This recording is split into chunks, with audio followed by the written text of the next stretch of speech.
Voilà, en fait, nos hommes politiques, le compromis historique qu'ils ont signé dans leur tête avant de signer le nouvel édit de Nantes. Ils ont résolu le problème dans leur tête. C'est la société multiculturelle. Ils pensent comme on le pensait quand j'étais étudiant à Sciences Po et que mes profs me disaient « Ah, le Liban, cette terre d'encens, de miel et de soleil ». Ils pensent que le multiculturalisme, c'est la paix.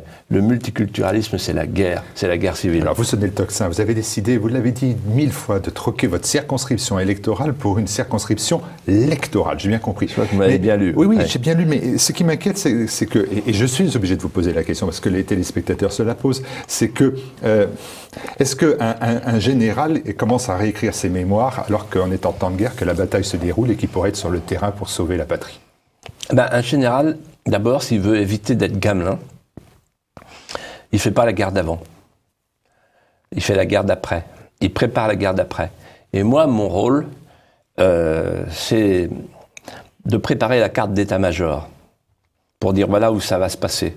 Voilà les prochaines batailles. Voilà ce que sera la prochaine guerre.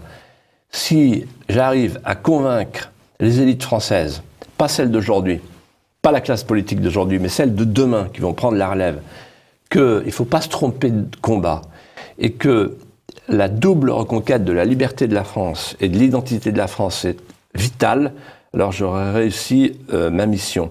Et ce que je veux leur dire, peut-être pour terminer, c'est la chose suivante. La France, dans son histoire, a eu bien des malheurs. Vous le savez, vous êtes un homme cultivé. Les invasions barbares, la guerre de 100 ans, l'occupation. De toutes les épreuves traversées, la France a gardé une mémoire douloureuse, mais victorieuse. Pour la première fois, la France se doit d'affronter la crainte de disparaître. Et moi, mon rôle, étant un homme libre, sans autre désir que de transmettre l'alerte et de sonner le tocsin, c'est de donner aux documents que j'ai en ma possession l'écho nécessaire pour que les Français se lèvent et qu'ils disent il y a l'islam, il y a les musulmans. Pour l'islam, c'est non. La France n'a pas vocation à devenir la fille aînée de l'islam. C'est non. Pas de construction de mosquées. Pas d'infiltration du wahhabisme et de l'argent étranger. Pour les musulmans, il y a ceux qui mettent le désordre. Il faut qu'ils repartent. La remigration. Il y a ceux qui affichent un mépris matiné de nostalgie. Ils sont malheureux chez nous. Il faut qu'ils repartent aussi. Il y a ceux qui acceptent de laisser la France descendre dans leur cœur, mais qui ne la connaissent pas, et qui pourraient être des Français de désir.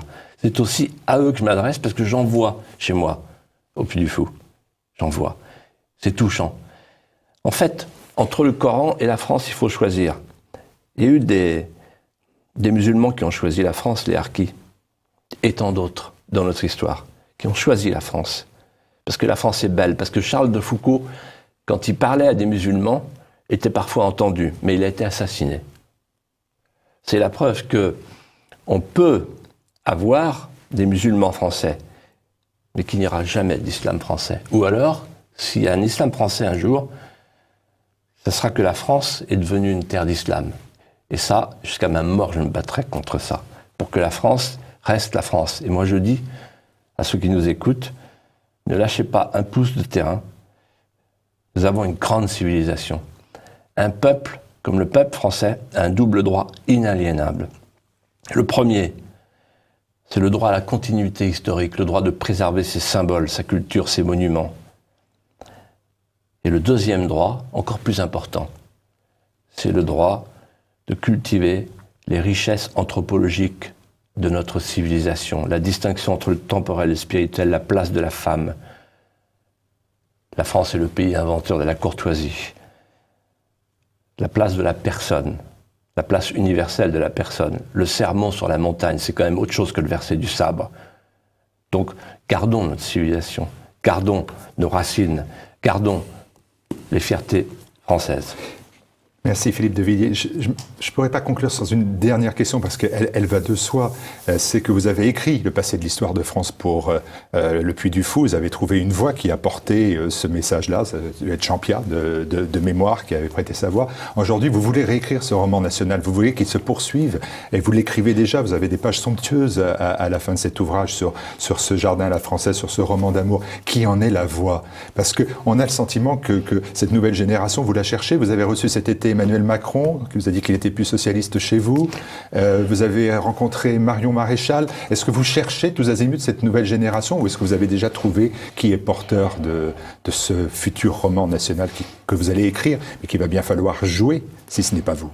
Alors, d'abord, le roman national, c'est à l'école qu'il faut le jouer. C'est à l'école qu'il faut le diffuser. Vous comprenez? Plutôt qu'une contre-mémoire ou une histoire halal. Bon. Et donc, si on enseigne à l'école l'histoire de France sous l'angle du roman d'amour que je préconise et que je décris un petit peu à la fin de mon livre, alors tout repartira. Pour le Puy du Fou, les choses sont simples. Les gens viennent, ils se font connaître, ils se font pas connaître. On a reçu Emmanuel Macron.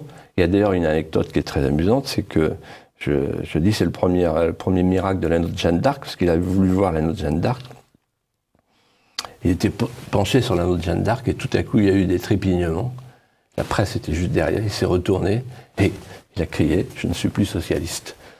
Alors bon, si on croit au miracle, on pense que ça ne peut pas être une coïncidence. Et à ce moment-là, je lui ai dit « Revenez devant l'anneau pour dire « Je ne suis plus mondialiste, je ne suis plus européiste ». Et là, il n'y a pas eu de deuxième miracle. Quant à Marion Maréchal Le Pen, elle est venue, c'est une visite privée, avec ses amis, avec sa famille, voilà, et elle a été très touchée par le Puy du Fou parce que c'est une personne qui vibre à la France, à l'histoire de France, et je souhaite que toutes les générations nouvelles, eh bien, ressentent quelque chose qui est très, très, très important, c'est guetter en soi, dans ses enfouissements, les affleurements de tendresse française. Merci beaucoup Philippe de Villiers. Je propose bien sûr à nos téléspectateurs d'urgence d'acheter ce livre « Les cloches sonneront-elles encore demain ?» parce que je recevais non pas l'ancien ministre, non pas l'entrepreneur, non pas l'homme politique, mais le lanceur d'alerte, si j'ai bien compris. Oui, merci Philippe. Merci beaucoup.